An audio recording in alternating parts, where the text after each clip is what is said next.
What's up, everyone? It's Fuzzy. Welcome back to yet another MLB recap. And coming up in today's recap, Jazz Chisholm Jr., Cody Bellinger, and the Yankees are trying to pull themselves out of the depths of hell. Their hell is possibly losing 6 in a row. Wait until you see what Anthony Volpe did. Bichette and Ranger Suárez are both free agents after this season, and they're both about to make some serious coin. Jeremy Peña has been playing like the Sentry from that Thunderbolts movie. I'm not even joking. He's on pace to have a 2024 Bobby Witt Jr. type 5-tool season. Speaking of Bobby Witt Jr., his teammate Maikel Garcia has actually been the Royals' best hitter this year. He went crazy again in the box. And Ronald, I don't know if I can say this. I think I can. He's playing like the best player in baseball since coming back. So again, we'll talk about all of that and more in today's MLB recap. We recap every single baseball game almost every single day. So join the team, grow the game of baseball with me, and hit that subscribe button. And don't forget that recap is brought to you by SeatGeek. Please save yourself 20 bucks off all of your tickets using code Fuzzy. And if you have never tried Underdog Fantasy, make sure you guys download it today. It's really simple. All you have to do is choose higher or lower on players that you think are going to do well or not. And if you're not watching on your phone, make sure you guys scan this QR code because you get a lot of free stuff because it automatically enters code Fuzzy when you download. I got a serious question for you guys to start today's games. Should Ronald start the All-Star game even though he's only played 23 games? After that home run, Ronald is now batting .390 with 9 home runs and 21 runs scored in 23 games. He also has 2 defensive run saves thanks to his rocket arm. Now we're about to see something that doesn't happen very often. This is a catcher's balk. You cannot stop a ball with your mask. That is Little League stuff, so a run scores because of that catcher's error. After a Marcell Ozuna sac fly, Luis Torrens made another mistake. He missed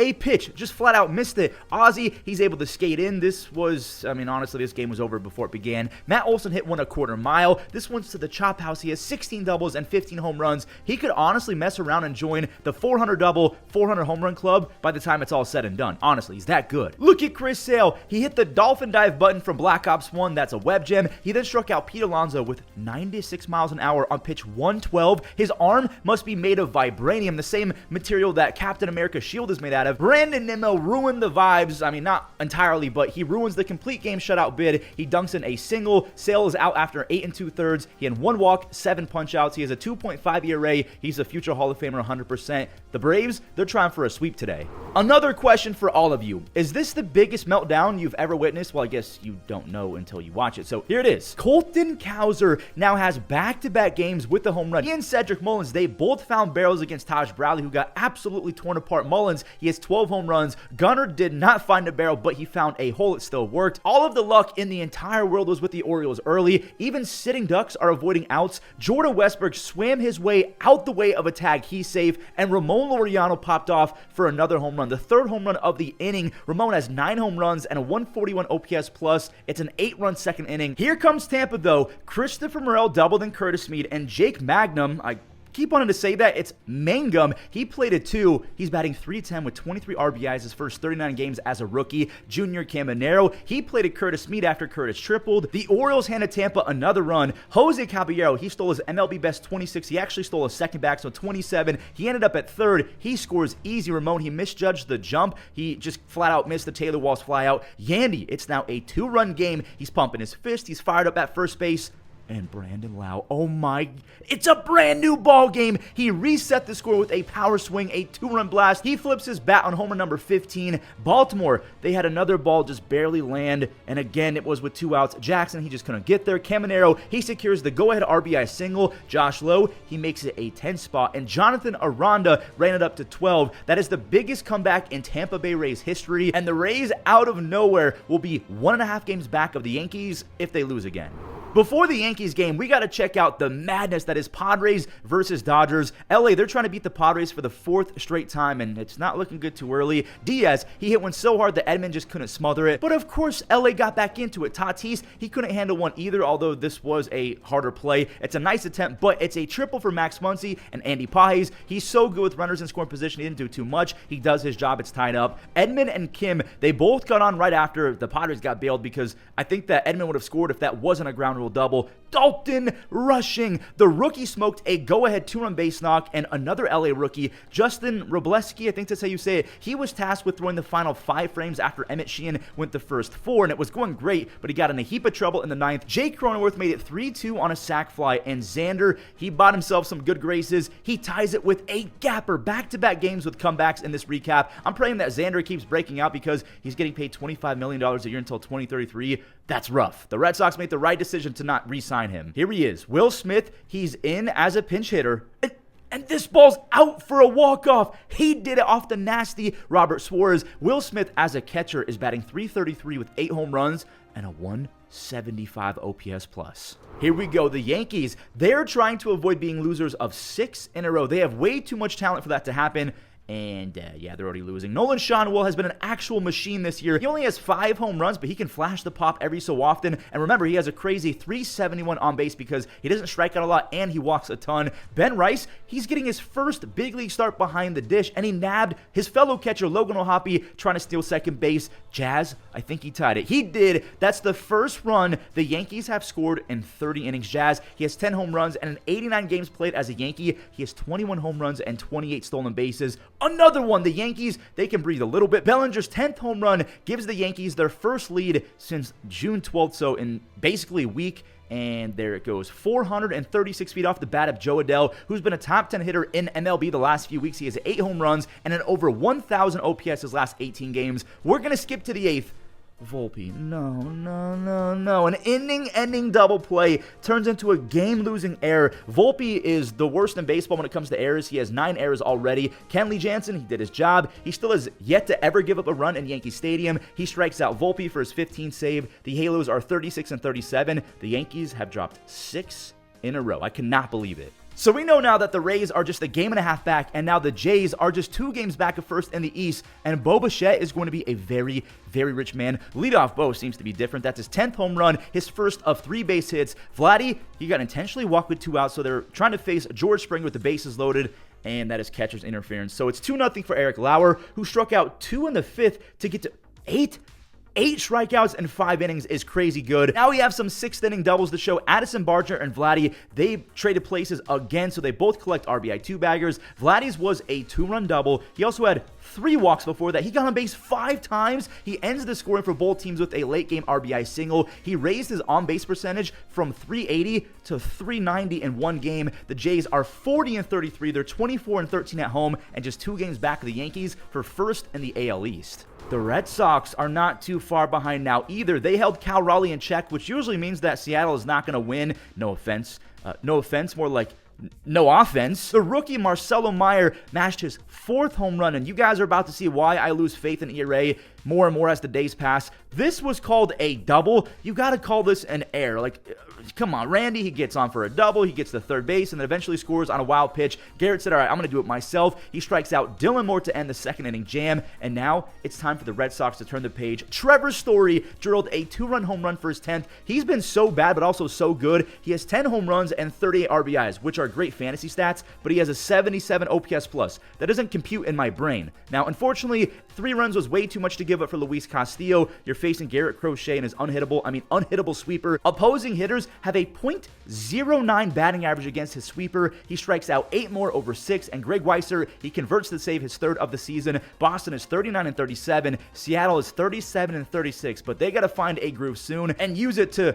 go on and win 11 out of 15 or something like that because they're struggling lately. You guys already know which game we're going to go find next. Devers and his new squad, the San Francisco Giants. This game came down to a few swings. J-Ram's RBI single to plate Manzardo. By the way, J-Ram now has 34 home runs, 50 stolen bases, and a .300 batting average his last 162 games. The second swing was this 3-run Oppo Taco off of Justin Verlander. Daniel Schneeman, he's showing off the pop, his 8th home run. He's sporting a pretty solid 117 OPS plus. If that's very solid, what is a 139 OPS plus? Elliot Ramos, a 2-run home run. Again, he's nearing a 140 OPS plus. He's only 25 years old and getting better and better. Logan Allen, he popped up Rafael Devers to go 5 2/3, I believe, on those 2-run runs. And Cade Smith, he was deployed later in the game. It's just an automatic strikeout at this point. He has 33 strikeouts his last 18 innings. Rafi dropped his PCI again with a chance to do some damage, so he went hitless. This game is over. Emmanuel Clase has 16 saves. The Guardians are 37-35. The Giants are 0-2 with their new shiny toy.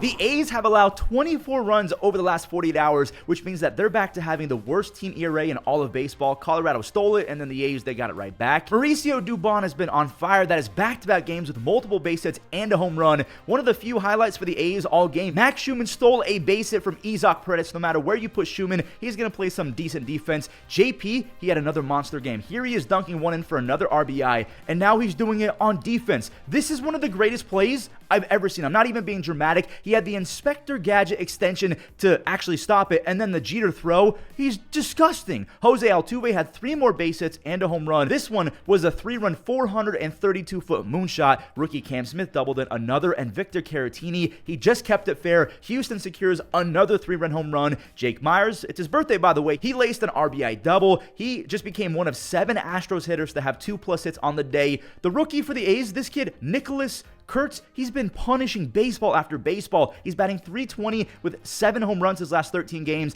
I would not be shocked at all because he's 22 years old if by the time that his career is over, he has 400, 450, 500 home runs. Houston finally ended the A's misery. They're 43-31. The A's are 30-46. And I think it's pretty much about time that we have to start talking about who the A's are going to start trading, because there's no way that they think in their heads that they can still get back into it at 16 games under. Just like Bichette, Ranger Suárez is going to be filthy rich by this time next year when 2026 rolls around. He had 2 strikeouts in the first. He put the Marlins in a blender. JT Realmuto, he's trying to get that OPS plus back over 100. That's an RBI. And same with my friend Bryson Stott, banged out a 3-run home run, his 4th of the season. He also has 4 outs above average on defense. Rangers' only blemish was a Connor Norby cannonball. He went 415 feet on that, no doubter. That's his first home run in almost a month. Ranger did not care at all. He has 8 consecutive quality starts in a row. That's 7 more innings with 8 strikeouts, only 4 base hits. He had 7 earned runs allowed in his first start of the year. He has allowed 7 earned runs since. He has a 1.1 ERA his last 8 times out. Matt Strahm, he struggled again. Oh no, Dane Myers makes it 4-2. Jack Winkler, his first big league base hit, keeps the rally alive. And Nick Fortes, he pummeled one to deep right. But Castellanos is back in the lineup. He showed why he should never be benched. He saves the game with a leaping grab. He does have -8 outs above average. He's an all-time horrific, terrible, bad defender. I'm hyping him up, okay? But yeah, Matt Strahm, he secures his 5th save by the skin on his hair on his chinny chin. There we go. I almost combined skin of his teeth and 2 different sayings. Anyways, the Phillies are 14 games over 500. Byron Buxton just ambushed the first pitch of the game. 1 swing, 1 run. He's basically batting .300 with 12 home runs, 39 RBIs, 10 stolen bases, and a .950 OPS his last 45 games. We have 1 more first inning home run. Spencer Steer, we used to call this guy the man who rakes, but he's been brutal this year. A 70 OPS plus after that 2-run swing. Matt McClain has been awful as well. There are so many Reds hitters who are way better than what they've shown to start 2025. Matt's on a 6-game hitting streak. Maybe he and Spencer Steer are waking up. Here's Steer with another base hit, a 2nd extra base hit. Will Benson brought him home. Steer just beat the throw. Maybe that's just a revenge game for Steer. He was drafted and then traded by the Twins, if you guys don't remember, in that Tyler Mahle trade back in, I think it was, no wait, I don't remember what trade it was. Oh yeah, it was the Tyler Mahle trade. See, I'm a ball knower. This game was called after 6 innings. This is one of my least favorite aspects of baseball because Minnesota and Cincinnati, they don't meet again for the rest of the year. So because MLB doesn't want to have to reschedule games, they just cancel games. I don't know why a doubleheader couldn't be planned for today. It just doesn't make sense to end a 2-run game after 6 innings. And because of that, Minnesota has lost 6 in a row. The Reds have won 4 in a row. After seeing Wyatt Langford and Adolis Garcia both driving a run off the nasty Chris Bubich, I thought that this game was going to be Rangers all day, but Kansas City, they got to Patrick Corbin in the 3rd. Kyle Isbell got on and stole second base. He scored easy on the Jonathan India single. And Maikel Garcia, he put the Royals on his back again. It's kind of crazy to admit that he's been the Royals' best hitter this year because I know Bobby Witt Jr. exists, but it's true. Maikel's batting .318 with 8 home runs and a 145 OPS plus. Bobby, he's hitting .281 with 9 home runs and a 128 OPS plus. Jake Berger grabbed a 3rd run off of Bubich, who hasn't really been his best self his last 2 times out, but Maikel, he got that run back. His 36 RBI is on a stand-up triple. He has tons and tons and tons of hits with runners in scoring position dating back to last year. The Royals,